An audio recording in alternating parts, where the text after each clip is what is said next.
नमस्कार। आज के इस विशेष एपिसोड में मैं एक ऐसे व्यक्तित्व की कहानी साझा कर रहा हूँ जिसके गुणों को शब्दों की सीमा में बांधना लेखक के लिए एक कठिन चुनौती है। जब किसी व्यक्ति में मेधा, खेल, संस्कार और व्यवहार कुशलता का अद्भुत संगम हो तो तय करना मुश्किल हो जाता है कि आरंभ कहाँ से किया जाए। ये कहानी है वारासिवनी की पावन माटी के उस सपूत की जिसका उदाहरण देकर 70, 80 और 90 के दशक में वारासिवनी के हर घर में बच्चों को सर्वगुण संपन्न बनने की प्रेरणा दी जाती थी। आज का हमारा यह आलेख समर्पित है श्री सुनील जी जैन को। वो बालक जिसके पैर पालने में ही उसके माता पिता ने पहचान लिए थे। वो विद्यार्थी जो प्राथमिक पाठशाला से लेकर कॉलेज तक अपनी कुशाग्र बुद्धि का लोहा मनवाता रहा। वो खिलाड़ी जो क्रिकेट का बेहतरीन ऑलराउंडर और बैडमिंटन का चैंपियन रहा। और वो व्यक्ति जो आज देश विदेश तक अपनी व्यावसायिक सफलता के झंडे गाड़ने के बाद भी अपनी जड़ों और अपने गृहनगर वारासिवनी से उतना ही गहराई से जुड़ा है। ये केवल एक परिचय नहीं है बल्कि एक सहपाठी और मित्र की दृष्टि से उस आदर्श व्यक्तित्व की यात्रा है जिसने अपने परिश्रम और संस्कारों से सफलता की एक मजबूत बुनियाद रखी। आइए जानते हैं सुनील जी जैन के जीवन के अनछुए पहलुओं को, बचपन की उन गलियों से लेकर सफलता के शिखर तक। परिचय। सुनील जी जैन जिनमें विशिष्ट योग्यताएं होती हैं, जब उनके बारे में लिखा जाता है तब लेखक को समझना कठिन होता है कि किस बात के उल्लेख से लिखना आरंभ किया जाए। इनमें बहुत से गुण होते हैं जो सभी समान महत्व के होते हैं। तब भी अंततः लेखक को एक निर्णय पर पहुंचना ही होता है। आप पर लिखते हुए अभी यही मेरी लेखनी के साथ भी हो रहा है। बड़ी ही कठिनता से मैं तय कर पाया हूं एवं अब मैं लिखना आरंभ कर रहा हूं।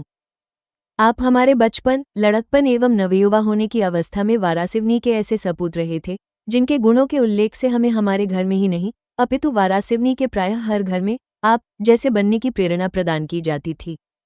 मुझे लगता है हमें ही नहीं अपितु 80-90 के दशकों तक भी वारासिवनी में ये क्रम चलता रहा था।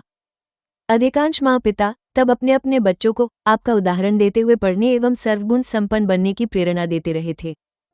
7 जून 1960 को वारासिवनी की पावन माटी ने हमारे जिले, संभाग एवं प्रदेश को एक उत्कृष्ट सपूत दिया था। वास्तव में 7 जून 1960 का दिन वारासिवनी के लिए अत्यंत शुभ दिन सिद्ध हुआ था। जी हाँ, इसी दिन आपका जन्म वारासिवनी के सर्वाधिक योग्य एवं प्रतिष्ठित अधिवक्ता अब स्वर्गीय जी जैन के सुपुत्र के रूप में हुआ था। आपके पापा वारासिवनी में अत्यंत लोकप्रिय थे। वे नगरपालिका एवं वारासिवनी के जैन समाज के भी अनेक वर्षों तक अध्यक्ष रहे थे। आप वो सपूत थे जिसके पैर पालने में ही पहचान कर आपके पापा मम्मी प्रसन्न होते थे। आप ही नहीं आपके सभी भाई बहन कुशाग्र बुद्धि के बालक बालिकाएं होने के साथ ही अपनी अपनी कक्षा के मेधावी विद्यार्थी थे। आपके अनुज भ्राता डॉक्टर निलय जैन ऐसे डॉक्टर हैं जिन्होंने अपनी शिक्षा उपरांत अपने गृह जिला मुख्यालय बालाघाट में रहकर अपनी सेवाएं देने का निर्णय किया था। तब से निलय एक उत्कृष्ट शिशु विशेषज्ञ चिकित्सक के रूप में आज तक अनवरत इस कार्य में लगे हुए हैं। डॉक्टर निलय जैन की ख्याति जिले तक नहीं अपितु प्रदेश तक फैली हुई है। आप सुनील के परिचय में ये भी लिखना उचित है कि आप अधिवक्ता अब स्वर्गीय निर्मलचंद जी जैन के दामाद भी हैं, जिन्होंने पहले मध्य प्रदेश के महाधिवक्ता एडवोकेट जनरल के रूप में एवं बाद में राजस्थान के राज्यपाल के पद पर कई वर्षों तक दायित्व निर्वहन किया था। आप सुनील से मेरा बचपन का साथ है। 1 जुलाई 1966 को वारासिवनी में ब्रांच प्राथमिक शाला नंबर 1 के विद्यार्थी रहकर मैंने आपके साथ ही स्कूली शिक्षा प्रारंभ की थी। प्राथमिक शिक्षा की सभी 5 कक्षाओं में आप प्रथम स्थान पर रहे थे। आपकी कुशाग्र बुद्धि का अनुमान श्रोता इसी बात से लगा सकते हैं कि कक्षा चौथी में जब हमारे अनाराम कोस्कर गुरुजी कक्षा में घूम घूम कर हिंदी के किसी पैरा को शुद्ध लेखन डिक्टेशन में लिखवाते थे एवं इसके बाद गुरुजी सबकी कॉपी जांचते, तब आपको प्रायः 15 में से 15 अंक मिलते थे।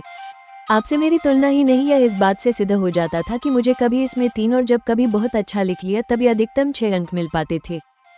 कदाचित बचपन से ही मेरे मन ने इस सच्चाई को मान लिया था, मैं आपसे स्पर्धा नहीं कर सकता हूँ।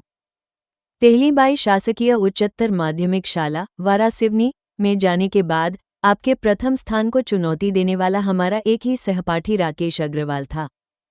मुझे ये भी स्मरण है कि 8वीं की परीक्षा में एक बार रवि झा ने आप दोनों को पीछे छोड़ दिया था।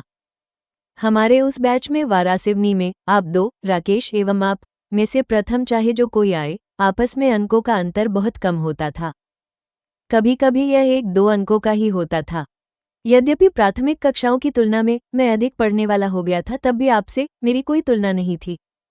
इस बात की हर बार पुष्टि ऐसे होती थी कि आप और मेरे बीच में प्राप्त किए गए अंकों का अंतर 10-20% अंकों से अधिक का रहता था।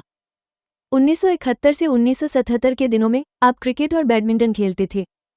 क्रिकेट में बेस्ट ऑलराउंडर एवं बैडमिंटन में आप चैंपियन थे। तब आपने बैडमिंटन में स्टेट भी खेला था। आप तब एनसीसी के भी बेस्ट कैडेट थे। यही नहीं, स्कूल की सांस्कृतिक गतिविधियों में हिस्सा लेकर आप भाषण एवं वाद विवाद प्रतियोगिताओं में भी विजेता उपविजेता होते थे। आपसे मित्रता रखने की अभिलाषा हम सभी सहपाठी की होती थी। फिर भी आपकी घनिष्ठता प्रदीप रूसिया एवं राजेश सचेती के साथ अधिक थी।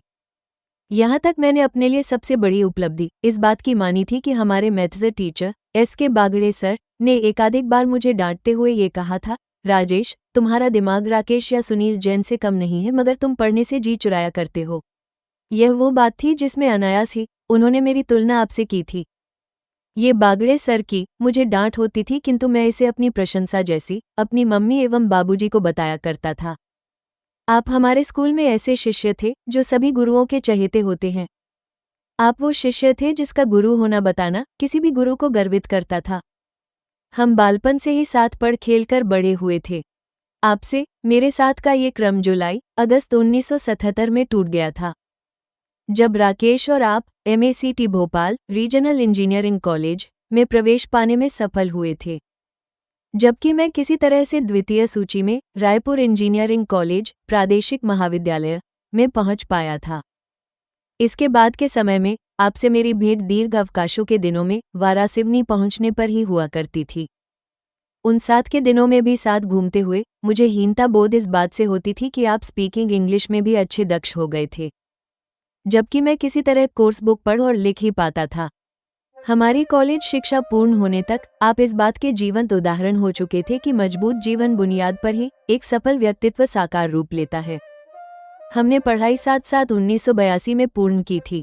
आप और राकेश कैंपस से चयनित होकर L&T अत्यंत अच्छी कंपनी में जॉब करने मुंबई तब बम्बई चले गए थे, जबकि मैं जॉब के लिए कुछ कंपनियों में लिखित परीक्षा एवं साक्षात्कार देते हुए मध्य प्रदेश विद्युत मंडल में असिस्टेंट इंजीनियर हो पाया था।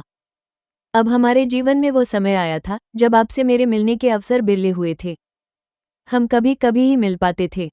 वारासिवनी में मुझे मेरे मोहल्ले में ही पहचाना जाता था, जबकि आपकी मिलनसारिता एवं हमेशा मुखड़े पर हंसी मुस्कान होने के कारण पूरा जिला आपको जानता था। आप में आत्मविश्वास, मिलनसारिता, व्यवहार कुशलता एवं अनेकों अन्य योग्यताएं अत्यंत ही प्रशंसनीय थे हैं। आप किसी को भी प्रभावित करने में समर्थ थे हैं। आप जहां रहते हैं, आपके आसपास आपका एक बड़ा सा सामाजिक सद्भाव क्षेत्र सोशल सर्कल निर्मित हो जाता है। फिर चाहे वो आपका गृहनगर वारासिवनी हो, उच्च शिक्षा का नगर भोपाल हो या आपका कार्यक्षेत्र मुंबई हो। आप L&T में रहते हुए कंपनी कार्यों के लिए अनेक बार एवं कुछ बार अपने निजी व्यावसायिक कार्यों हेतु विदेश भ्रमण करते रहे हैं। आपका दायरा देश विदेश तक फैला हुआ है। आपसे मेरी बात हुई कुछ एक भेंटों में से मुझे वारासिवनी में सन 1994 की आपके घर हुई मुलाकात का स्मरण है। तब मैं आपके घर में आप और आपके पापा से मिला था। मुझे स्मरण है, तब आपके पापा ने मुझसे पूछा था, राजेश, तुम्हारी सैलरी कितनी है? तब आपकी आय की कल्पना करते हुए मैंने संकोच में बताया था, मेरा वेतन 5,000 रुपये मासिक है। आप दोनों ने तब मेरे संकोच को समझते हुए कहा था, राजेश, ये भी अच्छी सैलरी है। 2008 में एक बार आप जबलपुर से भोपाल जाते हुए मुझे ट्रेन में मिले थे। तब हम में अनेक तरह की बातें हुई थीं।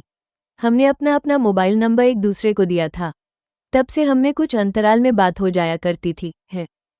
ये भी आपकी हृदय विशालता है कि मैं संकोच में रहता हूँ, तब आप ही कॉल करके मेरी और मेरे परिवार की कुशलता पूछते, जानते हैं तथा अपनी भी बताया करते हैं। आप वास्तव में एक ऐसे बेटे हो जिसके जैसे अपने बेटी बेटों को बनाने का सपना हर माँ पिता का होता है। आप अच्छे भाई, अच्छे पापा एवं अपनी धर्मपत्नी अनिता जी के गर्व करने योग्य पति हैं। जीवन ज्यों ज्यों आगे बढ़ता है, त्यों त्यों हमें अपने बड़ों, दादा दादी आदि का बिछोह सहन करना पड़ता है। समय के साथ आपने भी अपने पापा मम्मी की छत्रछाया खोई है। उनके उत्कृष्ट लालन पालन में आपका ऐसा व्यक्तित्व निर्माण संभव हुआ था। उनकी दृष्टि से यह बात अच्छी रही थी कि उन्होंने अपना अंत समय आपके सानिध्य में भोपाल में ही देखा था। उनके बाद आपके कार्यों ने एवं जीवनशैली ने उनका नाम उनसे भी अधिक बढ़ाया है। आपने विद्यार्थी के रूप में, परिजनों के बीच अपने होने, अपनी मातृभूमि के सपूत एवं भारत के अच्छे नागरिक के रूप में अपने सभी दायित्व उत्कृष्ट प्रकार से निभाए हैं। आप वारासिवनी से जितना प्यार पाते हैं, उतना ही वारासिवनी को देते भी हैं। अनेक प्रसंग पर आज भी आप अपने इस गृहनगर में पहुंचते हैं। हर बार सबसे मिलकर प्रेम एवं आदर पाते हैं और सबको प्रेम और आदर देते हैं। वारासिवनी के बड़ों से आप जहां भी मिलते हैं, उनके चरण छूकर उनका आशीर्वाद प्राप्त करने में आप क्षणमात्र भी देर नहीं करते हैं। आप पर लिखा तो बहुत कुछ जाना चाहिए, क्योंकि आप वो आदर्श हैं जिससे प्रेरणा लेकर कोई भी विद्यार्थी अपना अध्ययन में मन लगाने को प्रेरित हो सकता है। हम में से कोई भी आपके तय किए सफलता के मार्ग पर चलकर अपना जीवन सुखी बनाने के साथ ही समाज को अपने कर्मों से अच्छा योगदान भी दे सकता है। मेरी लेखनी की क्षमता सीमित है। आपकी बहुत सी और सच्ची चारित्रिक विशेषताओं को व्यक्त करने हेतु मुझे उपयुक्त शब्द नहीं सूझते हैं। आलेख अंत में मैं वारासिवनी के इस गौरवशाली सपूत के सुखद, समृद्ध, प्रतिष्ठित एवं स्वस्थ जीवन की कामना करता हूँ। साथ ही आपके परिवार की जुड़ती नित नई उपलब्धियों के लिए भी हार्दिक शुभकामनाएं व्यक्त करता हूँ। मेरी इस पोस्ट को शेयर करने के बाद इसे सुनील की छोटी बहन ने भी पढ़ा था और इस पर अपनी टिप्पणी दी थी। उनकी टिप्पणी को मैं इस पॉडकास्ट के समापन के पहले श्रोताओं के सुनने के लिए सम्मिलित कर रहा हूँ। भैया, मैं सुनील भैया की सबसे छोटी बहन अंशु वंदु हूँ। सुनील भैया ने आपका लिखा जब शेयर किया तो बहुत अच्छा लगा। सिर्फ इसलिए नहीं कि आपने भैया के लिए इतना सही, अच्छा और गहराई में जाकर लिखा, बल्कि इसलिए भी कि आपने वारासिवनी की यादों को भी अपनी प्रभावशाली लेखन शैली और वास्तविकता से उजागर किया। आज लोग सोशल मीडिया पर एक्टिव तो रहते हैं, पर किसी के लिए इतना दिल से लिखना मुश्किल काम है। यहाँ तक कि अब तो किसी को शुभकामनाएं देने के लिए भी कॉपी पेस्ट या फिर इमोजी का ज्यादा प्रचलन है। वारासिवनी के माहौल और अपनेपन को कभी भुलाया ही नहीं जा सकता। हर घर एक परिवार ही होता था। और हाँ, निश्चित रूप से पापा मम्मी के दिए संस्कार ही हैं जो आज हम सबको बांधे हुए हैं। उसी प्रेरणा से ही हम सब आगे बढ़ पाते हैं। आज आपकी लेखन कला की तारीफ करते सिर्फ इतना कहूंगी कि इतना अच्छा कोई तभी लिख सकता है जब 100% दिल से लिखा गया हो। दिमाग का उपयोग हो जाने से चीजों की वास्तविकता खत्म हो जाती है। इसी प्रेरणा से मुझे भी इस पर लिखने का मन हुआ।